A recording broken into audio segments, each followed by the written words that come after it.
पटना के वोटर अधिकार रैली में झारखंड के मुख्यमंत्री हेमंत सोरेन ने मोदी सरकार और बीजेपी पर खूब हमले किए। उन्होंने कहा कि ये जो वोट चोरी हो रही है वो किसी पार्टी की नहीं बल्कि देश का वोट है। इसी वोट के जरिए देश और संविधान बचता और टूटता है।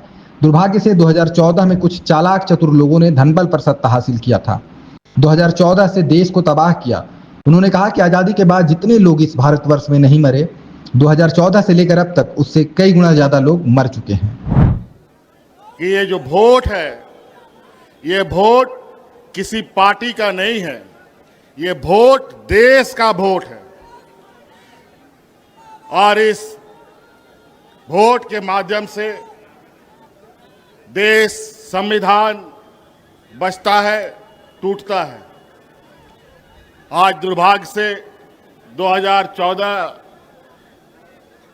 में कुछ चालाक चतुर लोगों ने धन बल के पर सत्ता हासिल कर लिया है।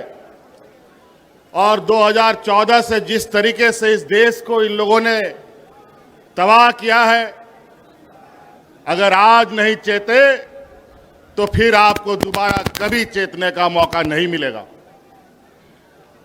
चाहे वो नोटबंदी की बात हो, चाहे कोरोना काल की बात हो, चाहे अलग प्राकृतिक आपदा की बात हो, मुझे लगता है ये भारत देश आजादी के बाद जितने लोग इस भारतवर्ष में नहीं मरे, ये 2014 से लेके अब तक 13 सालों में उससे कई गुना ज्यादा लोग मारे जा चुके हैं। हेमंत सोरेन ने कहा, युगों युगों से देश के गरीब, दलित, पिछड़े आदिवासियों का शोषण होता आया है। एनडीए की सरकार फूट डालो शासन करो की नीति पर चल रही है। धनबल से सरकार को चलाया जा रहा है। ईडी, सीबीआई और इनकम टैक्स के जोर पर जनप्रतिनिधियों को डराने का काम हो रहा है। वोट चोरी को लेकर हेमंत ने कहा कि ये चोरी आज से नहीं चल रही। राहुल गांधी की इस पर बहुत पहले से नजर थी और आखिरकार वोट चोरी का सबूत मिल गया। अब उनका पर्दाफाश किया जा रहा है। आज वोट डालो और राजनीति करो के रणनीति के आधार पर मौजूदा एनडीए सरकार देश में और विभिन्न राज्यों में काबिज है और धन बल के दम पर, ईडी, सीबीआई, इनकम टैक्स के दम पर लोगों को, जनप्रतिनिधियों को डराने धमकाने का काम कर रहा है। इसीलिए साथियों, आज इस वोट चोरी की बात हो रही है। ये चोरी आज से नहीं चल रही है। बड़े भाई राहुल गांधी जी ने तो बहुत पहले से इस पर नजर गाड़ रखे थे, लेकिन अंतोगत्वा वो वोट चोरी करने वाला समूह आखिरकार पकड़ा जा चुका है। हेमंत ने कहा कि इंडिया गठबंधन षड्यंत्रकारियों के खिलाफ आवाज बुलंद कर रही है। कहा, मुझे भी कई दिनों तक जेल में डाल दिया गया। अगर लोकसभा चुनाव के वक्त मैं जेल से बाहर होता तो इन्हें लोकसभा चुनाव में खाता भी नहीं खोलने देता। और आज वो लोग आपके सामने, उनका पर्दाफाश किया जा रहा है।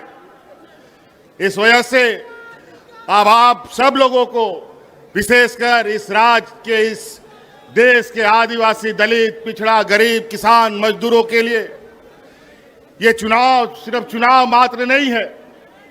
ये चुनाव सिर्फ बिहार नहीं, पूरा देश बचाने का संकल्प का चुनाव होगा। इस वजह से साथियों, आप सब लोग, आज चूंकि हम लोग विपक्ष की तरफ से लगातार इन षड्यंत्रकारियों के खिलाफ आवाज बुलंद कर रहे हैं। मुझे भी कई दिनों तक जेल में डाल दिया। लोकसभा हमें जेल से ही अंदर रह के लड़ना पड़ा, नहीं तो आज झारखंड में जिस तरीके से हम लोगों ने पूर्ण बहुमत की सरकार बनाई, लोकसभा में भी उनका खाता नहीं खोलने देते। उधर तेजस्वी यादव ने भी पीएम मोदी और सीएम नीतीश कुमार पर खूब हमले किए। कहा, मोदी जी फैक्ट्री लगाएंगे गुजरात में और उन्हें विक्ट्री चाहिए बिहार में। बिहार की जनता उड़ती चिड़िया को हल्दी लगाना जानती है। नीतीश पर हमला करते हुए कहा कि हमारे सीएम इतनी बार पलटी मार चुके हैं कि उनका दिमाग चकरा गया है, वे अचेत अवस्था में चले गए हैं। बिहार में इनका डबल इंजन का एक इंजन अपराध और दूसरा भ्रष्टाचार में चला गया है। कि बिहारी लोग को ठग ले, ये मोदी जी चाहते हैं फैक्ट्री लगाएंगे गुजरात में, अब विक्ट्री चाहिए बिहार में। ऐसा होने वाला है क्या? ऐसे ठग लोगों को ये बिहार की जनता उड़ती चिड़िया को हल्दी लगाना जानती है। यहाँ मोदी जी 11 साल से सरकार में हैं, आप भारत सरकार के प्रधानमंत्री, और हमारे तो मुख्यमंत्री इतना बार पलटी मारे हैं कि उनका दिमागे चकड़ी आ गया है। अब वो अचेत अवस्था में चले गए हैं। ये बिहार में जो सरकार चल रही है, ये डबल इंजन की सरकार, एक इंजन अपराध में है लगा हुआ और दूसरा इंजन भ्रष्टाचार में लगा हुआ है। खबर का मतलब बवाल न्यूज। हमारे चैनल को सब्सक्राइब जरूर करें।